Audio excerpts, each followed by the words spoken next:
이 역량의 여러 가지 중에서도 이 자기주도 학습 역량이 중요하다. 이번에 아마 비대면 수업하면서 학부모님들께서 아마 아이들의 자기주도 학습 역량에 대해서 깨달으셨을 것 같아요. 제 시간에 안 일어났을 것이고 그다음 누워서 유튜브 시청했을 것이고 시간 다 밀어놨다가 한 번에 몰아서 그나마 하면 다행이었을 것이고. 안녕하세요. 이서윤의 초등생활 처방전 이서윤입니다. 네, 오늘도요 이렇게 전문가분을 모시고 함께 인터뷰를 하는 시간을 가져보려고 해요. 옆에 앉아 계신 분은요 이상민 교수님이세요.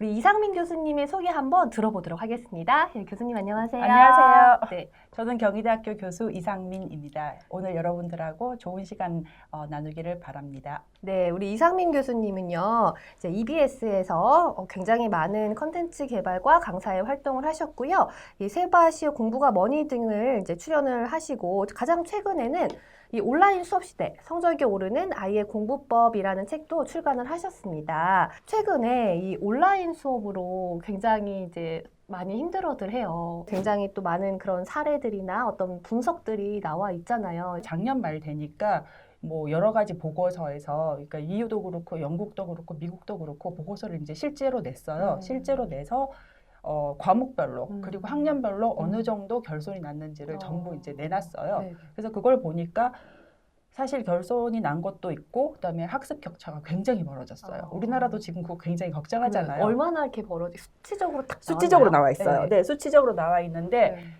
미국을 예를 들자면 미국에서 이 학습 결손이 가장 크다고 생각하는 나타난 학년이 초등학교 1학년? 초등학교 네. 1학년. 네, 초등학교 1학년하고 고등학교 3학년. 고등학교 3학년. 네, 고등학교 3학년이 학교를 가지 않게 됨에 따라서 대학을 그냥 다 포기하는 경우가 되게 그래요? 많이 늘었대요. 고3쯤이면은 자기가 혼자 공부해야 되는 거 아닌가요? 그러니까 우리나라는 그런데 네. 미국은 대학 가는 게 그렇게 절실하진 않기 때문에 뭐 이렇게 비대면 가고 할 거면 안 가겠다 생각을 하게 됐나 봐요. 그래서 의외로 저도 고3은 굉장히 의외였고 초등학교 1학년은 그럴 것 같았어요. 네. 그 애기들 데리고 네. 뭐 이렇게 가르쳐야 되는데 그걸 비대면으로 했으니 이제 그런 것들이 있고 과목 중에서는 그러면 어떤 게 가장 심각했어요? 문해력요. 문해력이요? 네. 그러니까 과목은 여러 가지로 다 퇴보가 됐는데 이제 봤더니 영어 과목. 그러니까 우리나라로 치면 국어죠. 그래서 그것도 보니까 영국 같은 경우에 보면 그 영어 과목에서, 그러니까 국어 과목에서 쓰기가 22개월 정도 뒤로 넘어갔다. 그러니까 22개월이요? 네, 중학교 1, 2학년 기준으로 그렇다고 보고. 그런데 가장 최근에 제가 지난주에 본 보고서를 보니까 그게 의외로 이게 결손이 한 학기 동안 좀 메워지고 있더라고요.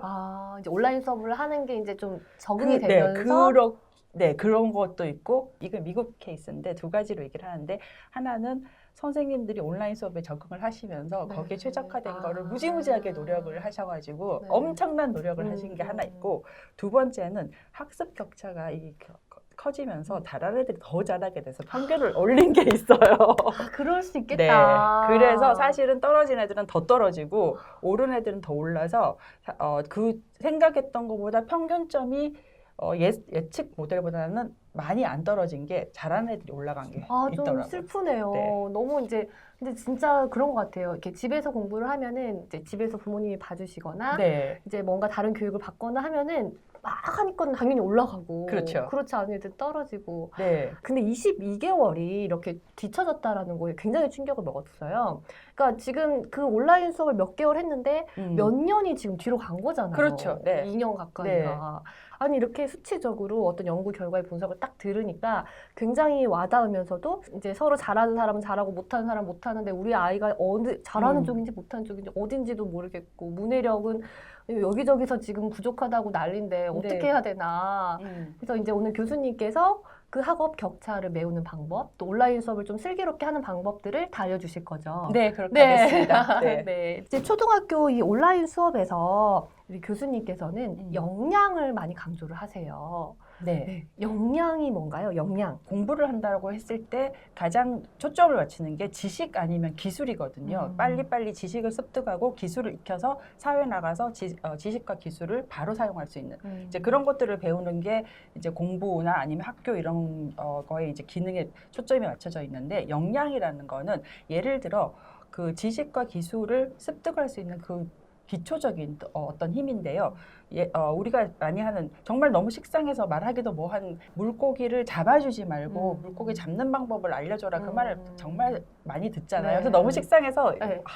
별로 이게 임팩트가 없는데 네. 제가 이 책을 쓰다 보니까 결국은 그거다라는 생각이 들더라고요. 그래서 여기서 물고기라는 건 하나의 지식이나 하나의 기술이라고 생각을 하면 역량은 그 지식과 기술을 낚을 수 있는, 물고기를 낚을 수 있는 그런 힘인 거예요. 그래서 예를 들면 가장 대표적인 걸로 자기주도적 학습 방법. 교육에서 격차가 벌어졌을 때는 당연히 여러 가지 환경적인 이유 같은 것들이 영향을 미치는데 그중에 저는 굉장히 그래도 우리가 따라할 수 있지만 잘 안 되고 있는 게 자기주도적 학습 역량이라고 보고 있거든요. 제가 또 신기하다라고 생각을 했던 게 작년 한 해 동안 학술지에 투고한 투고 논문이 2배가 늘었다는 거예요. 그러니까 교수 집단 같은 사람들은 자기 주도적 학습이 좀 되니까 더 열심히 공부했나 봐요. 나만의 시간이 좀 더 네. 생기고 왔다 갔다 하는 시간 줄이고. 네. 맞아요. 저는 초등학교 아이들이 그렇게 자기주도적 학습이 많이 있는 아이들이 있을 거라고 그렇게 많을 거라고 생각하지는 않지만 있을 만한 극소수의 아이들과 대부분의 아이들하고 이제 차이가 나게 되는 거죠. 그래서 이제 그런 것들이 그런 역량이 저는 가장 중요하지 않았을까 싶어요. 그러면은 이제 이 중요한 것이 온라인 수업에 있어서 중요한 것이 역량인데 이 역량의 여러 가지 중에서도 이 자기주도 학습 역량이 중요하다라는 것이고요. 그럼 그 자기주도 학습 역량을 좀 키우기 위해서는 우리가 또 어떻게 해야 되는가를 한번 고민을 해봐야 될 것 같아요. 이번에 아마 비대면 수업하면서 학부모님들께서 아마 아이들의 자기주도 학습 역량에 대해서 깨달으셨을 것 같아요. 제 시간에 안 일어났을 것이고 그다음 누워서 유튜브 시청했을 것이고 그냥 시간 다 밀어놨다가 한 번에 몰아서 그나마 하면 다행이었을 것이고 이런 것들을 다 보셨을 텐데 이게 지금까지 안 된 거를 욕심을 내서 하루아침에 할 수는 없고요. 자기주도 학습 역량을 기를 때 이제 가장 먼저 돼야 되는 게 목표를 정하는 게 목표를 정하는데 그 목표가 아이들 보고 목표를 정하려면 정말 너무 거창하게 막 100권 읽을 거야, 뭐 수학 문제집 매일같이 뭐 할 거야, 뭐 이렇게 얘기를 하는데 그렇게 하지 말고 목표를 작은 것부터 그리고 실천할 수 있는 목표 그리고 단기로 짧게 이렇게 가야 될 것 같아요.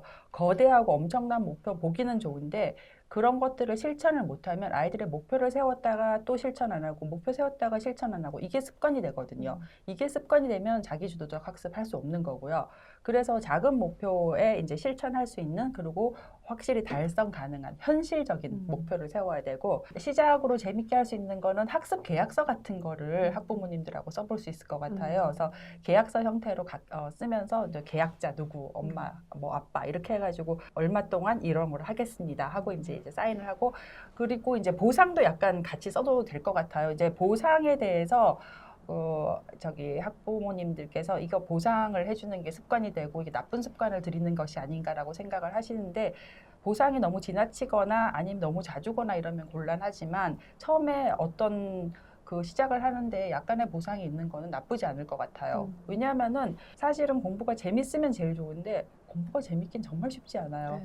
대부분의 사람들은 공부가 재미가 없지만 하는 경우가 더 많단 말이에요. 아이의 흥미와 관심이 어디 있는지 이런 것들을 보고 재밌게 해줄 수 있는 방법이 있어야 되지만 그 다음에 이제 약간의 보상을 해서 처음에 이제 조금 끌어들이는 방법도 저는 나쁘지 않다고 봐요. 그래서 이제 그렇게 학습 계약서 같은 것들을 통해서 목표를 세우고 그다음 그 목표를 이제 실행할 때마다 자기가 체크리스트를 한다든지 점검할 수 있는 시간을 주는데 그걸 이제 좀 짧게 갖는 거죠. 예를 들어 일주일 단위 이렇게 해서 그걸 이제 실행해서 성취를 하게 되면 이제 다음에 조금 더 나은 목표를 하게 되는데 이게 사실 성취감이라는 게 굉장히 중요하거든요. 어떤 일에 있어서도 성취감이 중요한 게 성취감을 맛본 아이들이 다음 사이클에서 공부하는 사이클에서 또 하고 싶은 동기가 생기거든요. 그래서 좌절을 계속 여러 번 했다든지 이제 그러면 다음에 하고 싶은 동기가 안 생기는 거예요. 거기서 이제 끝날 수 있기 때문에 아이들이 반드시 처음에는 성취를 할 수 있게 작고 현실적이고 낮은 목표부터 시작을 해서 사이클을 돌려주는 거죠. 이제 그렇게 하는 게 자기주도적 학습 역량을 키우는 데는 가장 좋을 것 같고요. 그리고 작년 비대면 보면서 하니까 아무래도 비대면을 하게 되니까 컴퓨터로 계속 보게 되잖아요. 아마 그 말씀 들으셨을 것 같은데 유튜브 해주지 말아주세요. 뭐 딴 걸로 해주세요. 왜냐하면은 많은 가정에서 아이들한테 어느 사이트 못 들어가게 막아놨든지 아니면 뭐 이런 제재를 했었는데 수업을 해야 된다 그러니까 다 일시에 풀어준 거거든요. 그러다 보니 뭐 아이들이 당연히 수업만 보겠어요? EBS만 보겠어요? 이것저것 다 보다 보면 이제 끝도 없어지는 거죠. 우리도 유튜브 시작했는데 처음에 이렇게 시작했는데 공부하려고 뭘 보기 시작했다 끝은 완전히 딴 데가 있잖아요. 그거 알고리즘 자체가 들어는 갈 수 있으나 나올 수는 없게 그건 끝이 없는 알고리즘이란 말이에요. 인터넷이나 유튜브나 그런 여러 가지 것들을 이제 접해야 된다 그러면 비판적 사고나 미디어 리터러시 그런 것들이 저는 너무너무 중요해질 거라고 생각을 하고 있고요. 어느 정보가 맞는지 어떤 정보를 찾아봐야 되는지 누구 말을 믿어야 되는지 나는 맞는지 이런 것들을 다 점검해보는 그런 비판적 사고와 미디어 리터러시 같은 것들이 중요하지 않나 생각합니다.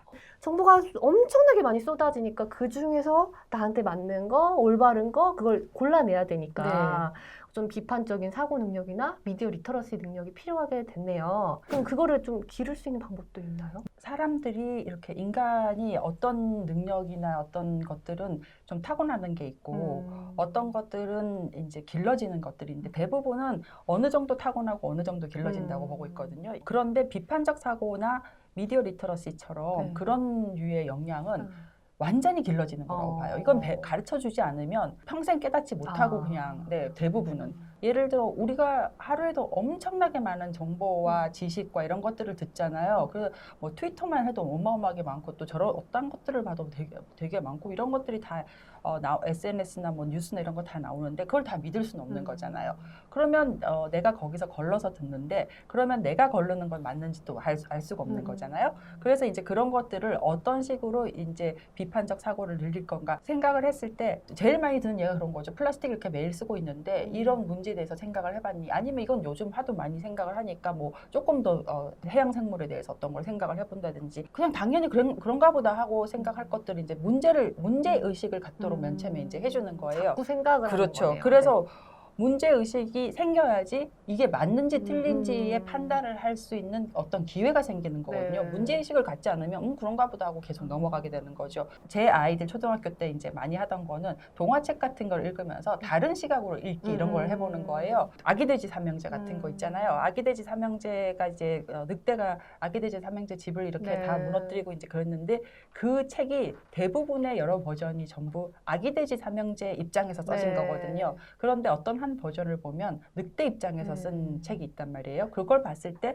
그럼 한 번도 생각해보지 않았던 시각이거든요. 그런 식으로 신문을 보셔도 A라는 신문과 B라는 신문이 똑같은 사건에 대해서 다르게 쓰고 있거든요. 그게 이제 늑대의 시각인지 돼지의 시각인지의 차이인 거예요. 그래서 이 세상에는 여러 가지 시각이 있는 것이고 그 중에 하나가 네 시각이고 그 중에 하나가 네가 좋아하는 유튜버의 시각인 거고 이걸 다 점검하면서 어느 거를 받아들일지 수용할지를 이제 자기가 정해야 되는 거죠. 근데 그거를 주관적으로 정하는 게 아니라 그러면 여러 가지 정보를 종합 판단해서 이게 맞는 거다라고 이제 다가가야 되는 거죠. 한 가지 정보만 찾지 않고 여러 가지 시각과 여러 가지 정보를 똑같은 사실에 대해서 다른 사람들은 어떻게 이야기하고 있는지 이런 것들을 정보를 보고 종합해서 판단할 수 있는 능력을 키우는 게 결국은 비판적 사고, 미디어 리터러시라고 할 수 있는 거죠. 이제 하루에 뭐 신문 기사 하나를 같이 읽고 같이 이야기도 나눠보고 뭐 뉴스를 보고 같이 이야기 나눠보고 이런 식으로 하면서 자꾸 뭐든지 생각하는 훈련을 해야 될 것 그렇죠. 같아요. 생각하는 훈련인 거죠. 결국. 이제 이게 뭐 영어도 무슨 모든 과목이 다 그렇죠. 그러는 거니까요. 그러면 저희가 이제 역량에 대해서 이야기를 나눠봤는데요.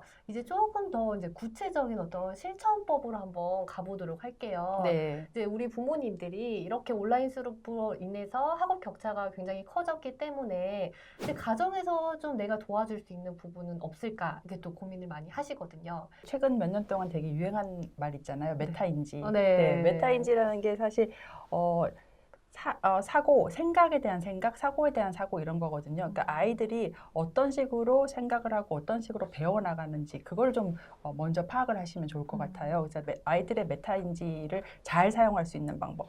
사실 공부를 하는 데 있어서는 흔히 얘기하는 걸로는 머리가 좋아 나빠 이렇게 얘기하지만 그렇게 얘기할 수 있는 그렇게 간단한 문제가 아니거든요. 저뿐만이 아니라 많은 교육학자들이 그 지능 자체에 대해서 공부하고 연관성 그렇게 크게 보지 않아요. 네, 다른 걸 더 많이 봐요. 끈기, 뭐 성격, 동기 또 이런 많은 것들이 이제 모여서 하나의 어떤 거를 만드는 거지 뭐 그냥 단순히 머리가 좋아 나빠 머리라는 것도 어느 머리를 얘기하는지 알 수가 없는데 그런 것 중에 하나는 이제 저는 메타인지로 보고 있거든요. 그래서 우리가 어디에 이제 예쁜 옷을 입고 싶다라고 했을 때 나한테 맞는 옷을 사게 되잖아요. 나한테 맞는 옷을 사려면 나한테 제일 잘 맞는 옷을 사려면 첫 번째로 내가 나를 알아야 되는 거거든요. 내 피부톤이나 내 체형이나 내 얼굴 모양이나 이런 것들을 알고 그리고 내 취향 이런 것까지 합해서 나한테 제일 잘 어울릴 것 같은 옷을 고르는 거잖아요. 공부법도 저는 그렇다고 생각하거든요. 그래서 많은 부모님들이 최고의 학습법, 최고의 교육법, 뭐 이게 최고입니다. 이런 거에 많이 현혹되시는데 그게 어떻게 보면 이 옷 하나는 모든 사람들이 다 입을 수 있는 옷이에요. 이렇게 홍보하는 거랑 마찬가지라고 생각하거든요. 그러면 공부법도 그 아이한테 딱 맞는 법이 따로 있다고 생각을 하는데 그걸 알려고 하면 아이한테 가장 잘 맞는 공부법을 알려고 하면 첫 번째 단계는 아이를 먼저 이해하는 거거든요. 이해한다는 게 아이의 성향이나 아니면 인지 수준이나 뭐 공부하는 방법이 어떤 걸 좋아하는지 여러 가지 것들이 있죠. 그래서 그런 것들을 먼저 하고 그 이해를 한 바탕에서 아이한테 어떤 전략적인 것들을 안내를 해줄 수 있는 게 그게 이제 결국은 메타인지인 거예요. 그래서 저는 아이들을 이해하는 데 있어서 이제 제일 먼저 볼 수 있는 것이 하나는 이제 동기라고 보거든요. 아이들이 공부가 정말 재밌어서 하면 참 좋은데 공부가 재밌는 아이들도 전 과목이 다 재밌지는 않을 거예요. 대부분의 아이들이 자기가 좋아하는 과목이 있을 수 있고 흥미가 있는 주제가 있을 수 있는 거잖아요. 동기가 어느 정도 되는지, 동기가 너무 낮지 않는지, 그러면 어떻게 해서 동기를 높여줄 수 있는지 이런 것들을 생각해 봐야 되는데 사실 동기가 모든 학자들이 뭐 이런 것들은 공부에 중요하다 성적과 연관이 있다 없다 이런 다 좀 왈가왈부하지만 동기에 대해서는 전혀 이견이 없을 정도로 공부뿐만이 아니라 모든 일에서 동기는 가장 중요한 어떤 변인으로 보고 있거든요. 그런데 문제는 이제 동기 없는 동기를 끌어올리는 게 사실은 선생님도 그 같은 고민하고 계시겠지만 학부모 입장에서 또 교육자 입장에서 제일 어려운 일이거든요. 제일 그래도 가장 쉽게 할 수 있는 최고의 제일 처음 해볼 수 있는 접근은 아이의 흥미와 호기심이 있는 어떤 분야가 있는지 그걸 먼저 찾는 게 제일 중요할 것 같아요. 그래서 동기가 일단 처음에 할 때 좀 생길 수 있도록 해주고 그다음 두 번째로 아이에 대해서 파악을 할 수 있는 게 이제 다중지능이라고 이제 얘기를 하잖아요. 우리가 아까 머리가 좋다 나쁘다 이런 것들이 제가 한마디로 말을 하기가 어렵다라고 얘기를 한 게 어떤 아이들은 시각적인 지능이 뛰어나서 그런 아이들은 이제 그림 잘 그리고 하는 아이들은 또 시각적인 지능이 높은 거고 그다음에 또 어떤 아이들은 이렇게 듣거나 음악적인 지능이 높을 수 있고 어떤 아이들은 언어나 이제 수리적인 지능이 높을 수 있단 말이에요. 접근하기 쉽게 어떤 지식이나 사실에 접근하기 쉽게 이 아이가 강한 지능 쪽부터 이제 한번 접근을 해보시면 될 것 같아요. 그래서 이걸 안다는 거는 처음에 들어갈 때 진입 장벽을 낮춰줄 수 있는 거예요. 처음에 애가 너무 하기 싫거나 이게 자꾸 실패하거나 성취감이 안 생기거나 자신감이 떨어지면 계속 지속할 수가 없기 때문에 그런 것들을 이제 보완하자고 이제 이것들을 먼저 쉬운 쪽으로 접근을 하면 아이가 거기서부터 자신감을 얻고 다음엔 이렇게 하면 되겠구나 하고 이제 생각을 할 수가 있거든요. 그래서 진입 장벽을 낮춰준다는 의미에서 아이가 어떤 부분을 더 쉽게 할 수 있는지 그래서 쉬운 데서부터 시작을 하시면 될 것 같아요. 이제 그거를 이제 찾아내는 게 지금은 힘드니까 부모님이 옆에서 도와주시면 좋겠고 그래서 우리 초초방 채널이 여러 전문가분들을 모시는 거예요. 왜냐면 여러 방법들을 알려주시니까 맞아요. 여러 방법이 그 있는 중에서 거죠. 골라서 이제 우리 아이한테 맞는 방법을 좀 찾아보시면 좋을 것 같아요. 그래서 이제 우리 부모님이 우리 아이들을 도와줄 수 있는 가장 좋은 방법이 일단 메타인지, 우리 아이를 이해하는 것이었고요. 그러면 좀 과목별로 이렇게 학습 결손을 메울 수 있는 팁을 말씀을 해주시면 좋을 것 같아요. 아까 그 결손이 가장 크게 났던 그 문해력, 그 문해력을 어떻게 메꿀 수 있을까요? 사실 문해력이라는 게 예전에는 별로 문해력을 걱정을 안 하시는 이유 중에 하나가 문해력하고 문맹률을 착각하시는 게 있는 것 같아요. 문맹률이 낮으니까 문해력이 뛰어날 거라고 생각을 하시는데 문해력이라는 건 결국 어휘하고 전체적인 문장의 뜻이라는 게 결국은 이 문장, 이 지문이 말하는 것이 목적이 뭐며 진짜 의도가 뭐고 이런 것들을 다 한꺼번에 알 수 있는 게 문해력이거든요. 가장 쉬운 예로 영어 저 수능 보시면 그 더 전부 이 글의 목적은, 이 글의 요지는, 이 글의 주제는, 그리고 추론하는 것은 이거 결국 문해력이거든요. 네. 뭐 다들 아시겠지만 독서 당연히 제일 중요하고요. 아이가 그냥 선택하게 해주세요. 제일 좋아할 만한. 그러니까 욕심내서 뭐 필독서 리스트, 뭐 그다음에 그 명서 이런 거 좋지만 아이가 몰입해서 읽지 않으면 소용없는 거거든요. 그냥 읽기만 한다고, 글자만 읽기만 한다고 되는 게 아니기 때문에 독서를 하면서 생각을 하고 깨달아야 되는데, 그죠? 그래서 그 아이가 좋아하는 책을 고르도록 해주시고, 그리고 아이한테 조금 쉬운 책을 읽기 싫어하거나 처음 시작하는 아이라면은 좀 쉽고 빨리 끝나는 책을 해주는 게 좋고요. 이건 전 영어를 얘기할 때도 하는 건데, 이 책 읽는 것도 자신감이 붙어야지 이게 속도가 나거든요. 그래서 대부분의 이 학습이라는 거는 자기가 현재 갖고 있는 단계보다 플러스 1을 하거든요, 수준을. 그쵸? 하나를 더 해야지 애가 지금 자기 수준보다 하나를 올라갈 수 있는 거니까. 그런데 독서인 경우에는 좀 마이너스 1 전략을 해보시는 것도 괜찮아요. 그래서 아이가 조금 쉽게 자신감을 가지면 다음 책을 읽을 수 있기 때문에 그렇게 조금 수준을 낮춰서 시작하는 것도 괜찮고, 그리고 고학년이라고 하더라도 read aloud, 소리 내서 읽기? 그런 거 하는 거 괜찮을 것 같아요. 왜냐하면 애들 너무 대충 읽기 때문에 어휘도 몰라도, 그러니까 이게 어휘를 모른다고 일일이 다 물어보거나 사전 찾아볼 필요는 없지만 그래도 전반적으로 어느 정도는 돼야 되는데 진짜 대충 읽는 현상이 생기면 곤란하잖아요. 그래서 이제 자기가 그래도 이거를 생각을 할 수 있는 시간을 주고 하려면 read aloud 같이 소리내어 읽기, 그런 것도 괜찮을 것 같아요. 또 가정에서 할 수 있는 문해력의 좋은 방법은 대화 많이 하시는 거 되게 중요하거든요. 그래서 대화를 한다는 게 그냥 보통 일상적인 대화, 밥 먹을래? 뭐 빨리 씻고 뭐 숙제, 이런 매일 하는 대화 말고 좀 어떤 주제를 가지고 대화를 하기 시작하면 그 주제에 대한 어휘도 생길 것이고 어떤 조금 더 생각하는 어떤 문장들이 나올 거란 말이죠. 사실 아이들 그 수준에서는 어른들하고 이야기하면서 거기서 배우는 놀이나 대화 사이에서 배우는 게 굉장히 크거든요. 그리고 그 다음에 이제 스토리텔링 기법 같은 거 써볼 수 있을 것 같아요. 네가 어제 했던 일, 뭐 작년에 했던 일 중에 가장 좋은 것들을 스토리텔링처럼 얘기해봐라 라든지 써봐라 라든지, 아니면 상상하고 있는 것들을 스토리텔링을 해봐라. 이렇게 하면 이 어떤 것도 아이들의 문장력이나 이런 거를 해볼 수 있고, 문해력을 파악하기 가장 좋은 방법은 뭐 지금 아이가 배우고 있는 그 학년에 어떤 교과서를 읽어봐라 해서 거기에 나오는 어휘나 내용들을 다 이해하고 있는지 그걸 점검해 보시는 게 제일 빠른 방법이죠. 뭐 굳이 어떤 문해력 테스트를 해보기보다는 교과서를 활용하시면 될 것 같아요. 근데 사실 이미 알고 계시는 방법들 되게 많을 거예요. 근데 실천이 어려운 거죠. 그쵸. 실천이 어렵죠. 워낙 우리나라 교육에 대해서 엄청나게 정보 많고 관심 갖고 계셔서 아시는 거가 굉장히 많은데 이게 굉장히 사소한 것 같은데 대화도 하려면 좀 귀찮아요. 맞아요. 귀찮아요. 그것도 진짜 주제로 피곤해요. 에너지가 이제 많이 쓰여요.